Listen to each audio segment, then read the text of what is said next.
I'm going to show you a very simple method that you can use so that the next time you're sending a Bitcoin transaction, you won't have to overpay any fees. So the only thing that you need to do is to come to this website that is called mempool.space. And in here, you can see some of the latest blocks that have been added to the blockchain. And on the left side, you would see a preview of the blocks that will be coming up in the future.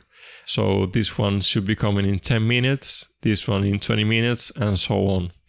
In here, inside those blocks, you can see which transactions are going in, taking into account how much fees they contain. So in the first block, right now, it's going from 1 sat per byte until 324 sats per byte.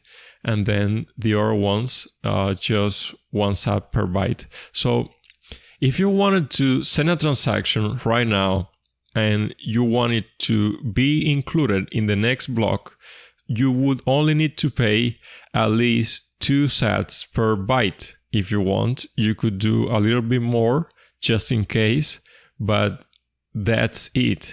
And the reason that I'm saying this is because sometimes the wallets that you're using will tell you that you need to pay a higher fee than the one you actually need. And for example, there is this other website that I used to use a long time ago.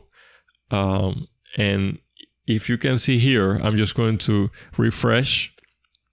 If you can see here, it's telling me that the cheapest transaction fee is currently 102 sats per byte, and that is simply not true. So you shouldn't be using this site. You should only be taking this one into account.